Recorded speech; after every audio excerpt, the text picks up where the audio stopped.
ज़ैनब, फरियाल, बिस्मा, समरीन, फरिश्ता, जमुना कुमारी, कसूर में होने वाले 100 लड़के, उससे पहले जावेद इकबाल के हाथों कत्ल होने वाले 100 लड़के। ये लिस्ट इतनी लंबी है कि जिनके मैं नाम लेना शुरू करूँगी तो लगता है कि मुझे कोई 1 घंटे का प्रोग्राम शायद इसी के ऊपर करना पड़े। आखिर ये कत्ले आम और ये बच्चियों की इस्मतें कब तक लुटती रहेंगी?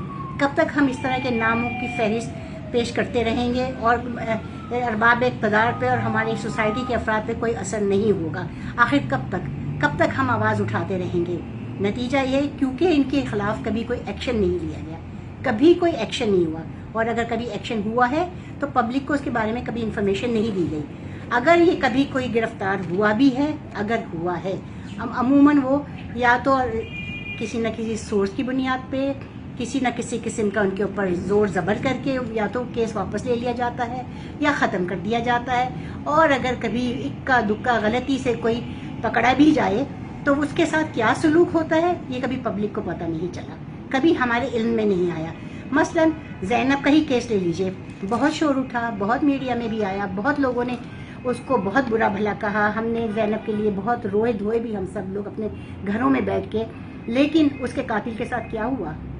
वो गिरफ्तार हुआ और हमें बड़ी उम्मीद थी कि शायद अब उसको सरेआम फांसी दी जाएगी, सरेआम उसके साथ ऐसा सलूक किया जाएगा कि जो इबरत का निशान बनेगा। लेकिन हमें नहीं पता चला, उसे गिरफ्तार किया गया, वो कैद में हुआ और उसकी प्रोसीडिंग्स जो हुई पब्लिक को उसके बारे में इतना बताया नहीं गया, जिसकी वजह से पब्लिक में बहुत शकूक व शुबहात रहे और जिसकी वजह से दूसरे लोगों को इबरत नहीं मिल सकी। अगर इस प्रोसीडिंग्स को, इस केस को पब्लिक को बताया जाता, हर चीज़ शेयर की जाती और ये हम उसको एक इबरत का निशान बनाया जाता तो यकीनन उसके नतीजे में कुछ लोगों को ज़रूर अक्ल आती और आज हम इस तरह से नए नए नाम बच्चियों के ना ले रहे होते। और अब ये जो जमुना कुमारी का केस है, आप देखें, उस बच्ची को शराब पिला के ये सब उसके साथ किया गया, उसको मदहोश करके 10 साल की बच्ची, कोई जुल्म की कोई हद है? नित नए तरीके, अकल कितनी काम करती है ऐसे मामलात में, कैसे कैसे नए नए तरीके ईजाद किए जाते हैं। बड़े अफसोस का मकाम है ये हमारे मुल्क में हो रहा है। अब क्या करें? अब हमें अपने अरबाब इक़्तिदार से हम सिर्फ उम्मीद ही रख सकते हैं, वो उस पर भी कोई। तो अब हमें क्या करना चाहिए?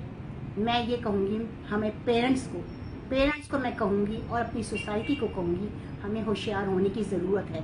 हमें अपने फ्यूचर को, अपने बच्चों को इस तरह के दरिंदों से बचाना है। उसके लिए हम क्या करेंगे?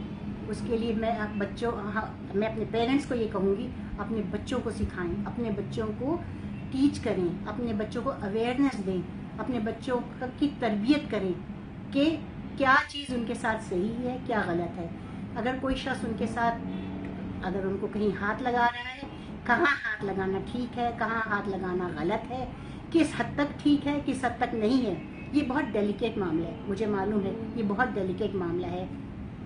जब आप बच्चों को सिखाएंगे, मुझे मालूम है हमारी कंजर्वेटिव सोसाइटी है, हम लोग अपनी इस किस्म की बातें बच्चों के साथ, अपनी ख़वातीन के साथ शेयर नहीं करते, इस तरह के टॉपिक पे हम बात नहीं करते।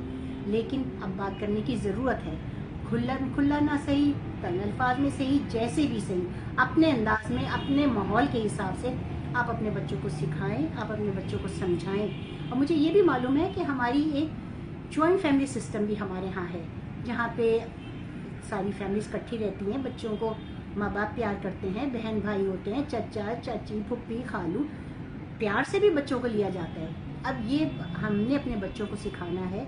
और बच्चे, मैं समझती हूँ बहुत जगहों पे बच्चे क्या, ख़वातीन क्या, इस मामले में ख़ुद भी सेंसिटिव होते हैं, उनको काफ़ी हद तक अंदाज़ा हो जाता है कि कहाँ पे कोई उनको सही तरह टच कर रहा है या कौन उनके साथ गलत सलूक कर रहा है। मकसद ये है कि पेरेंट्स के और बच्चों के दरमियान ऐसी कम्युनिकेशन हो, ऐसा सिलसिला हो कि अगर बच्चों के साथ कभी कोई गलत काम करे तो बच्चे आके माँ बाप को बता सकें। आप अपने बच्चों को वो कॉन्फिडेंस दें, बच्चों के साथ इस तरह के अपने रवाबित रखें और इस तरह की आपकी कम्युनिकेशंस होनी चाहिए कि बच्चे के साथ कोई गलत सलूक करे तो वो आके माँ बाप को बता सके। तो मैं आज के लिए मैं ये चाहूँगी, बच्चों को तो आपने तरबियत देनी है, उसके साथ माँ बाप को भी बहुत होशियार रहने की ज़रूरत है। बच्चा कहाँ जाता है, किसके साथ मिलता है, कितनी देर बाहर रहता है, उसका क्या रवैया है लोगों के साथ, इस पे नज़र रखें और बहुत नज़र रखें और ख़ुद बच्चों की भी आंखें खुलवाएं और अपनी भी आंखें खोलें। बहुत शुक्रिया।